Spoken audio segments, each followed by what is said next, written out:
কিরে, পালাতে পারছিস না? আর পারবিও না। রহস্য দেখতে এসছিস? আজ দেখাবো তোদের রহস্য। ও বাবারে, পালা পালা। শ্যাডো হাউসের দ্বিতীয় গল্পে আপনাদের স্বাগত জানাই। আমাদের প্রথম গল্পে ফিডব্যাক দেওয়ার জন্য আপনাদের অসংখ্য ধন্যবাদ। আশা করি আমাদের এই গল্পটিও আপনাদের ভালো লাগবে। ভালো লাগলে অবশ্যই আমাদের চ্যানেলটি সাবস্ক্রাইব করবেন এবং লাইক করতে ভুলবেন না। আজ আমাদের গল্পটি শ্যাডো হাউসের টিম দ্বারা তৈরি। আমাদের গল্পে যা কিছু আছে তা সবই কাল্পনিক, তার বাস্তবের সাথে কোনো মিল নেই, শুধুমাত্র বিনোদনের জন্য। আমরা সবাই গ্রামের ছেলে। ছোটবেলার হ্যারিকেন থেকে গ্রামে ইলেকট্রিসিটি আসা সবই দেখলাম। সে সময় গ্রামের সব বাড়িতে ইলেকট্রিসিটি ছিল না, বেশিরভাগ হ্যারিকেনেই কাজ হতো, আর কারো হাতে কোনো মোবাইল ফোনও ছিল না।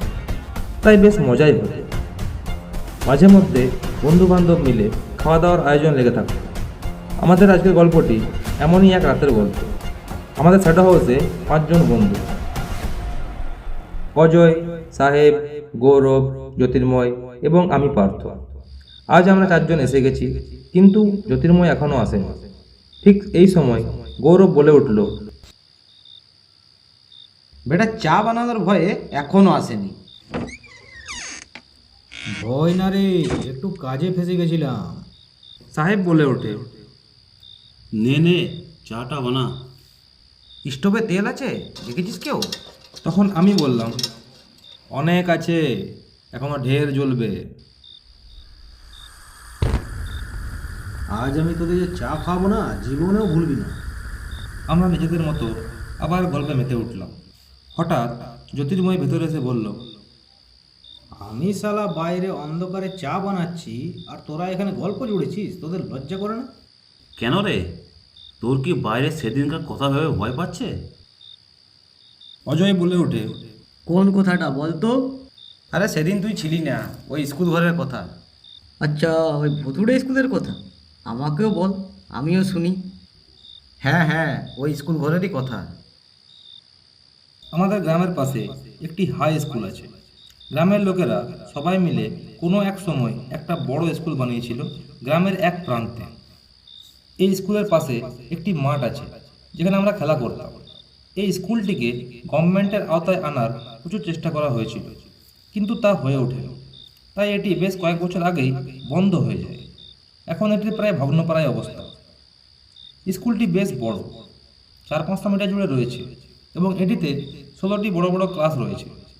স্কুলটির দক্ষিণ পশ্চিম কোণে প্রিন্সিপাল রুম ছিল, যেটি আজ ছেলেদের একটা ক্লাব রুমে পরিবর্তিত হয়েছে। ওই ক্লাবে আমরা আমাদের ক্রিকেটের সামগ্রী রাখতাম। এই স্কুল নিয়ে গ্রামের লোকেদের মধ্যে একটা গুজব আছে যে এখানে নাকি রাতে ভূতের বাস। তাই সকালে তো লোকের আনাগোনা, কিন্তু রাতে এখানে কাকপক্ষীরও টের পাওয়া যায় না। এক শীতের দিনে আমরা মাঠে ক্রিকেট খেলার পর 4 বন্ধু বসে গল্প করছি এই স্কুলের ছাদে বসে। সবে সন্ধে ঘনিয়ে আসছে, গল্প আর শেষ হয় না। ঠিক এই সময় সাহেব বলল, কি রে, বাড়ি যাবি না? জ্যোতির্ময় তাকে কৌতুক করে বলে, কেন রে, তোর কি ভয় হচ্ছে নাকি সাহেব? ভয় কিসের? ঠিক এই কথোপকথনে গৌরব বলে, সবাই তো আর জ্যোতি তোর মতো সাহসী নয়। ভয় পাওয়ারই কথা, স্কুল নিয়ে গুজব তো আর কম নেই। আজ তো শনিবার, কাল তো কলেজ নেই, আর একটু বসি আজ। না না, আমি বাড়ি চললাম, তোরা থাক। ভয় পেয়ে পালাচ্ছে বেটা। কিসের ভয় রে? ভূতের ভয়, ভূতের। ঠিকই বলেছিস। সবাই একসাথে আছি, তাও বেটার এত ভয়। আমি ভয় টয় পাই না। তাহলে একটা কাজ করা যাক। কাল রবিবার, ছুটিও আছে। ক্লাবের মধ্যে একটা ফিস্টের আয়োজন হোক। হ্যাঁ হ্যাঁ, সেটাই হোক। হ্যাঁ, তাহলে গুজবটা কি সেটা জানা যাবে। ঠিক আছে, তাই হোক। কার বুকে কত পাটা সেটা দেখাই যাবে। ঠিক আছে, কাল তাহলে খাওয়া দাওয়ার আয়োজন হোক। এই শীতের মরশুমে বেশ জমে উঠবে ব্যাপারটা। ঠিক আছে, সবাই 20 টাকা করে নিয়ে আসিস কাল। ঠিক আছে, তবে রাতের ব্যবস্থাটা করাই যাক। ঠিক পরদিন সকলের কাছে টাকা নিয়ে সব কিছু জোগাড় হয়ে গেছে, এবার শুধু রাতের অপেক্ষা। আমি সন্ধে ঘোরাতেই ক্লাবের চাবি নিয়ে ক্লাবে পৌঁছে গেলাম। এসে দেখি যে ভয় পাচ্ছিল সেই সাহেবই সবার আগে এসে হাজির। সাহেব বলে ওঠে, কিরে, বাকিরা কোথায়? কাউকে তো দেখছি না। ঠিক আছে, ততক্ষণে আমরা উনুনটায় ধরাই, ওরা যখন আসবে আসুক না। আরে সময়টা তো দেখ। হ্যাঁ, সময়টা অনেক বেশি হয়েছে। সাহেবের কথা শুনে দেখলাম চারিদিকে নিস্তব্ধতা। চাঁদের অল্প আলোতে আকাশে রাতচরা পাখিদের উড়ে যেতে দেখা যাচ্ছে, শুধু ঝিঝি পোকার ডাক। স্কুল ঘরটিকে দেখলেই কেমন যেন একটা গা ছমছম করে উঠছে। এখানে সকালে কথা বললেও প্রতিধ্বনি শোনা যায়, সেটাই এখন শোনা যাচ্ছে। তো এমন মনে হচ্ছে যে কেউ যেন ওই প্রান্ত থেকে কথা বলছে। কেমন যেন একটা থমথমে পরিবেশ। আমি ইট দিয়ে উনুন সাজাতে লাগলাম, কিন্তু হঠাৎ দেখি সাহেব কোথায় চলে গেল। কিছুক্ষণ পর সাহেব কিছু কাঠ নিয়ে এসে হাজির হলো। একটু চেঁচিয়ে বলল, বেটা জ্যোতিয়া আর গোড়ার এখনো পাত্তা নেই, খালি মুখে বড় বড় কথা। কি যে করে এরা। নে নে, তুই উনুনটাই ধরা। গৌরব হাতে মাংসর প্লাস্টিক আর জ্যোতি রান্নাবান্না সরঞ্জাম নিয়ে হাজির। রান্না শুরু করা হবে। সাহেব মাংস আনতে ওস্তাদ, তাই আজকের রান্না সাহেবই করবে। একদিকে আমি সবজিগুলো কাটাকাটি করছি, জ্যোতি রুটি বানাচ্ছে, কিন্তু গৌরব সবাইকে জ্ঞান দিয়ে বেড়াচ্ছে। কিরে সাহেব, রান্না বান্না যেন খারাপ না হয়। তাহলে তুই কর, আমি চললাম। কি জ্যোতির্ময়, কত দূর এগোলো? হচ্ছে হচ্ছে। সে তো হবেই, তুই তো আর সাহেবের মতো ভীতু নস। বেশি মাথা খারাপ করলে আমি কিন্তু রান্না বান্না করতে পারবো না। তখন আমি বললাম, কেন রে, তোর আবার কি হলো?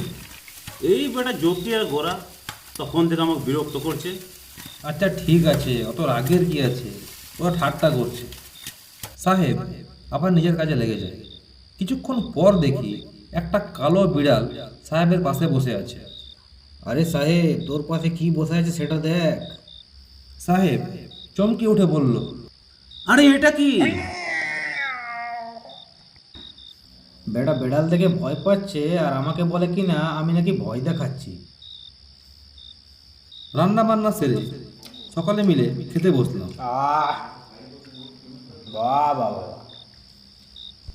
সাহেব মানুষ হিসেবে ভীতু হলেও রাঁধুনি হিসাবে বেশ ভালো, তাতে কোনো সন্দেহ নেই। সবাই মিলে করলে ভালোই লাগে। না না না, সাহেব বেশ মাংসটা ভালোই করেছে। খাওয়া দাওয়া সেরে যেটুকু জল ছিল তাই নিয়ে গৌরব গেল বাসন ধুতে।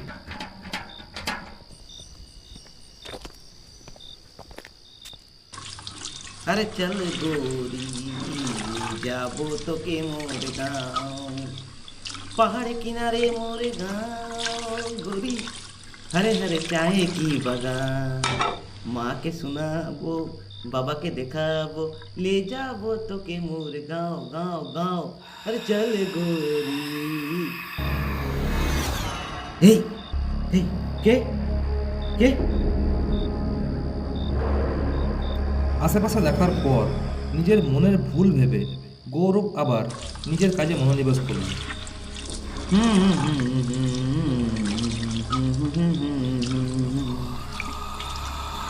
पहाड़ किनारे मोर गाँव गोरी, हरे हरे चाय की बगान।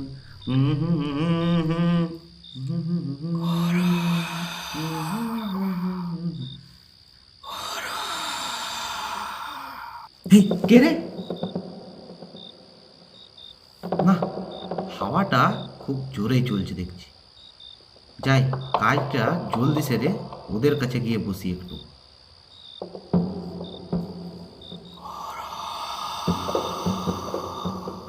ও মা গো, ভূত ভূত!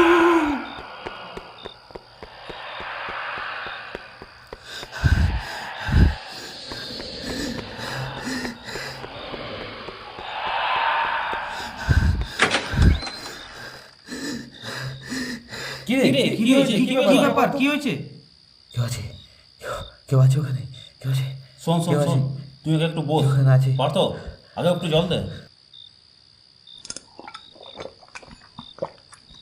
আমার মনে হয় বেটা ঠান্ডা লেগেছে।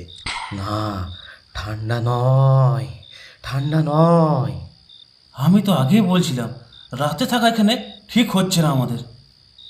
আরে ব্যাপারটা কি সেটা তো আগে জানতে দে রে বাবা। কলতলায়, কলতলায় কেউ কেউ আছে? বেটা মজা করছে। আমি আমি কি এখানে মজা করছি? ক্ষমতা থাকলে বাইরে গিয়ে দেখ। আমি স্পষ্ট স্পষ্ট কারো আওয়াজ শুনেছি। ব্যাপারটা কিন্তু সিরিয়াস, এটা কোনো মজার বিষয় নয়। বেটা বেটা দুজনেই ভীতু শালা। না না না, ব্যাপারটা কি গিয়ে কিন্তু দেখা দরকার আমাদের। না না না, আমি আমি আর যাব না। যে বেশি সাহস দেখাচ্ছে সেই যাক না গিয়ে দেখে আসুক। তোদের মতো কি ভীতু ভেবেছিস নাকি আমাকে? আমি গিয়ে দেখে আসছি। দাঁড়া দাঁড়া দাঁড়া, আমিও যাই তোর সাথে। না না, কাউকে যাওয়ার দরকার নেই, আমি একা যেতে পারি। শালারা এত ভীতু যে কি আর বলবো। আচ্ছা গৌরব, ব্যাপারটা কি বলতো? আরে আমি আমি যখন বাসন ধুচ্ছিলাম তখন কে যেন আমার কানের কাছে আমার নাম ধরে ডাকলো। প্রথমে আমি ভাবলাম আমার মনের ভুল, কিন্তু দ্বিতীয়বার যখন আবার কর্কট স্বরে ডাকলো তখন আমি ভয়ে সব ছেড়ে পালিয়ে এলাম। বলেছিলাম না এখানে কিছু আছে। গ্রামের লোকেরা আর এমনি এমনি কিছু বলে না রে, এই স্কুলে নিশ্চয়ই কিছু আছে। জ্যোতির্ময় কলতলায় গিয়ে দেখলো বাসনপত্র এদিক ওদিক ছড়িয়ে ছিটিয়ে পড়ে আছে। খুব জোরে ঠান্ডা বাতাসও বইছে। তখন জ্যোতি তার নিত্যক্রিয়ার কাজে লেগে যায়।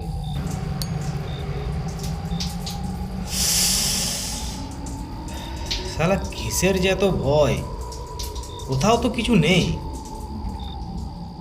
ঠিক এই মুহূর্তে জ্যোতির্ময়ের পিঠে কেউ যেন হাত রাখলো। কিরে সাহেব, কি ভাবলি আমি ভয় পেয়ে যাব নাকি? ঠিক এই কথা বলতে বলতে জ্যোতির্ময় পিছু ফিরে তাকালো। কাউকে তো দেখছি না। কে পিঠে হাত রাখলো? এদিকে গৌরব বাইরে কি ঘটেছে সেটা যখন বলছে, আমি লক্ষ্য করলাম সাহেব কিন্তু বিস্মিত চোখে দরজার দিকে তাকিয়ে আছে। আমি বললাম, কি হলো রে সাহেব, দরজা দিকে তাকিয়ে আছিস কেন? অনেকক্ষণ তো হয়ে গেল, জ্যোতি বেটা এখনো এলো না। ঠিক তো বললি, চল দেখে আসি তো ব্যাপারটা কি। না, আমি আমি তো আর যাচ্ছি না, তোরা যাবি তো যা।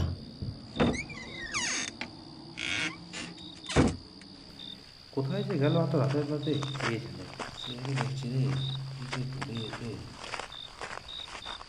সে তো যাবে আর কোথায়, এখানে থাকবে আশেপাশে, চল দেখে আসি। আমি আর সাহেব জ্যোতির্ময়কে খুঁজতে গেলাম। কলতলায় এসে দেখি জ্যোতির্ময় তো নেই, বাসনপত্র এদিক ওদিক পড়ে আছে। আমি সাহেবকে বললাম, কই জ্যোতিকে তো এখানে দেখতে পাচ্ছি না। সাহেব তুই বাথরুমটার দিকে দেখে আয়, আমি রুমগুলো দেখে আসছি। আচ্ছা, আমি ওই দিকটা দেখে আসছি। এই পুরো স্কুলে এদিক ওদিক খোঁজাটাই মুশকিল। এইদিকে কেউ না আসায় সব ঝোপে জঙ্গলে ভরে আছে। এই সময় সাহেব ঝোপ পার করে বাথরুমের দিকে যাবার সময় অন্ধকারের মধ্যে অগ্নি শিখার মতো দুটো চোখ দেখতে পেয়ে থমকে যায়।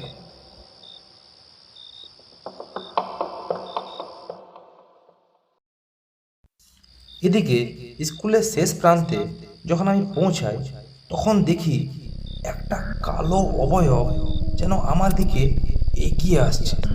বিকট একটা পচা গন্ধ আমার নাকে এলো। তখন আমার বুক কেঁপে ওঠে। বুকে কোনো রকমে সাহস এনে হাঁক দিলাম,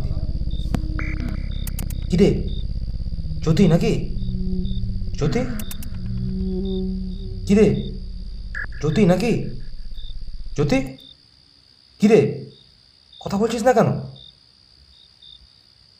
কি রে, ভয় পেয়ে গেলি নাকি? শালা অন্ধকারে কি করছিস রে এখানে? সাহেব, এদিকে আয়। জ্যোতির্ময় শালা এখানে দাঁড়িয়ে আছে। সালা জীবনটা জ্বলে গেল একেবারে। একে তো রাত, তারপর আর খুঁজে বেরোস সালাকে।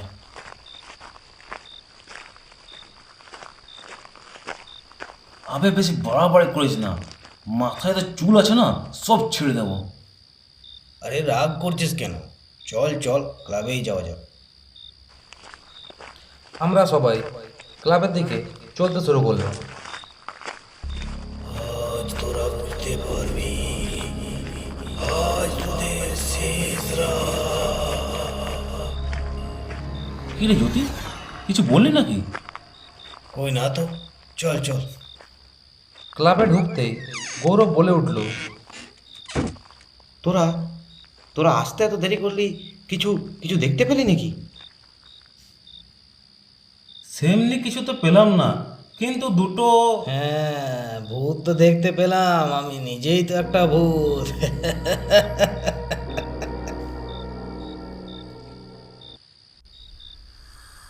কি রে, তোর চা কত দূর?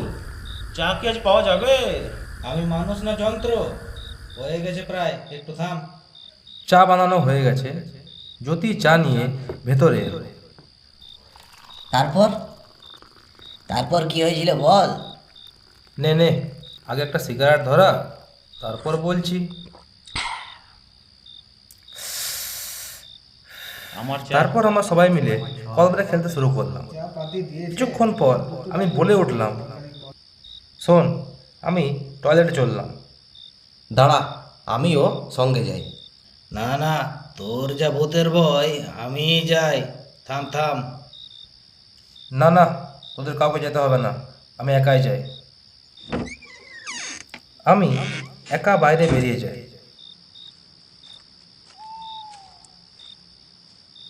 বাইরে একটা ঠান্ডা হাওয়া যেন আমার গা ছুঁয়ে পেরিয়ে গেল। মনে মনে ভয় পেলাম, কিন্তু ভেতরে সবাইকে সাহস দেখিয়ে বেরিয়ে এসেছি, তাই আর কাউকে ডাকতে একটু লজ্জা বোধ করলাম। চারিদিকে অন্ধকার, শুধু ঝিঝি পোকার ডাক। দূরের একটা গাছ থেকে একটা প্যাঁচা কর্কশ সুরে ডেকে উঠল। পরিবেশটা কেমন যেন থমথম। কোনো একটা ক্লাসরুম থেকে প্রতিধ্বনি শুনতে পেলাম। কেউ যেন কোনো একটা রুমে পায়চারি করছে। আমি রুমটার দিকে পা টিপে টিপে দেখতে গেলাম, কিন্তু ভিতরে ঢুকতেই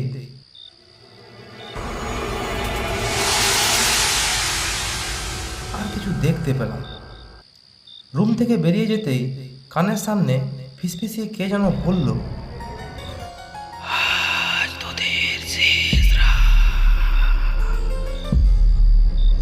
বুকের ভেতরটা যেন কেঁপে উঠল একেবারে।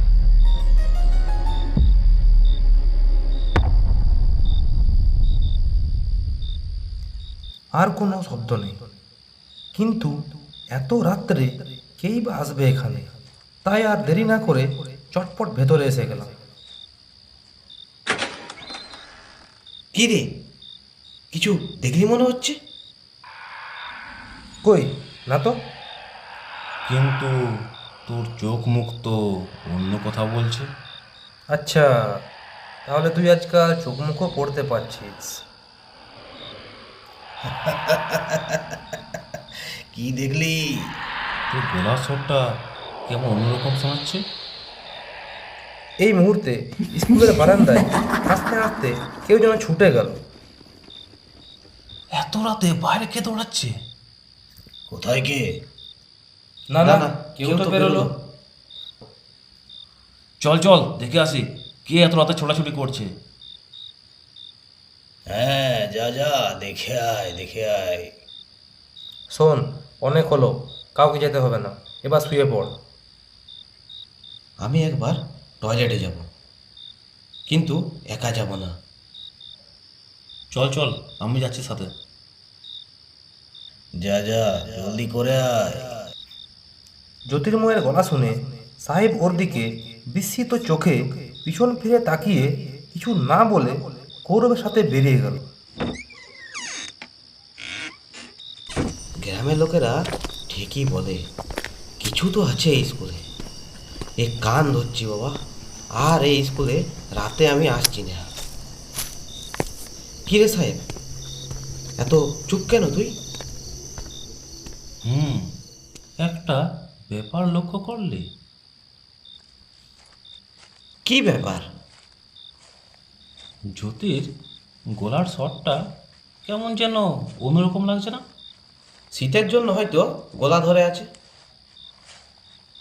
আমার কিন্তু সন্দেহ হচ্ছে, জ্যোতির মধ্যে আমি কেমন যেন অন্যরকম একটা ভাব দেখতে পাচ্ছি। কি রে, কিছু বললি? তুই একটু দাঁড়া, আমি ওদিক থেকে আসছি। এই বলে সাহেব বাথরুমের দিকে এগিয়ে গেল। এই দাঁড়া দাঁড়া, কোথায় যাচ্ছিস? দাঁড়া দাঁড়া, অন্ধকারে ঝোপের মধ্যে কোথায় যাচ্ছিস? এটা কি মনে হচ্ছে কেউ একজন এখানে পড়ে আছে? কি বলছিস? কি কি পড়ে আছে? দাঁড়া, একা যাস না, ওদেরকেও ডাকি। পার্থ, জ্যোতি।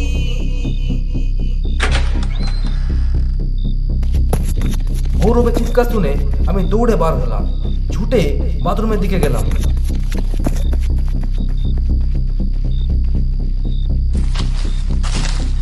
কিরে, কি হয়েছে? কি হয়েছে তোর?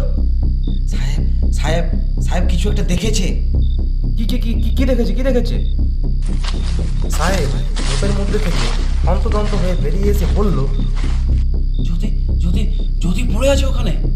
কি কি বলছিস? কি জ্যোতি তো ক্লাবে? না না, আমি দেখলাম জ্যোতিই পড়ে আছে ওখানে। কি ভুলভাল বকছিস? চল তো দেখে আসি।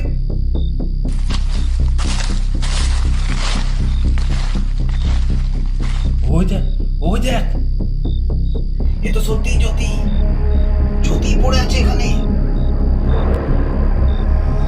তাহলে তাহলে ক্লাবে ওইটা কে? বলেছিলাম জায়গাটা ভালো নয়। ওঠা জ্যোতি, তাড়াতাড়ি ওঠা ওঠা ওঠা, জলদি ওঠা, তাড়াতাড়ি পালাতে হবে, জলদি চল করে পালা এখান পালা, থেকে। এখান থেকে তাড়াতাড়ি পালা।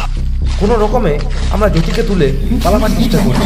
ক্লাব থেকে ওই বিভৎস হাসির আওয়াজ যেন স্কুলের প্রতিটা রুম থেকে আমাদের কানে আসছে। মেন গেটের কাছে আসতেই দরজাটা বন্ধ হয়ে গেল। এক বিভৎস মূর্তি ক্লাবের মধ্যে থেকে বেরিয়ে এলো। এই অগ্নিশিখার মতো চোখে আমি তখন দেখেছিলাম। চল, পিছনের গেট দিয়ে পালাই। চল চল চল চল, তাড়াতাড়ি চল। আমরা পিছনের গেটের দিকে যাবার চেষ্টা করি, কিন্তু গেটটা যেন কতই দূরে সরে যায়। চল চল, জলদি পালা, ওই মূর্তি আমাদের কাছেই আসছে। কিরে, পালাতে পারছিস না? আর পারবিও না। রহস্য দেখতে এসছিস? আজ দেখাবো তোদের রহস্য। বাবারে, পালা। ঠিক যেভাবে মরেছি সেইভাবেই মারবো তোদের। আমরা কোনো রকমে পিছনের গেটের সামনে এসে পৌঁছাই। তিনজনে মিলে গেটটা ধাক্কা দিয়ে ঢুকে। জোরে ধাক্কা দে, আরো জোরে। খুলছে না তো। আর একটু জোরে ধাক্কা দে, আর একটু জোরে দে। গেটটা কোনো রকমে খুলে যায়। তারপর আমরা ছুটতে ছুটতে জ্যোতিকে নিয়ে গ্রামের দুর্গা মন্দিরে এসে সেই রাতটা সেখানেই কাটাই। জ্যোতির জ্ঞান ফিরে আসে এবং তারপর আমরা পুরো ঘটনাটা শোনাই। এত কিছু ঘটেছে, কিন্তু তোরা তো আগে আমাকে বলিসনি। আচ্ছা, লোকটা কে ছিল বলতো? আশা করি গল্পটি আপনাদের ভালো লাগলো। ভালো লাগলে আমাদের চ্যানেলটি অবশ্যই সাবস্ক্রাইব করবেন এবং লাইক করবেন। শ্যাডো হাউসের সদস্যদের অনুপস্থিতির কারণে আমাদের দ্বিতীয় গল্প আসতে দেরি হওয়ায় আমরা খুবই দুঃখিত। আশা করি পরবর্তী গল্প আমরা খুব শীঘ্রই আপনাদের সামনে উপস্থাপন করতে পারব।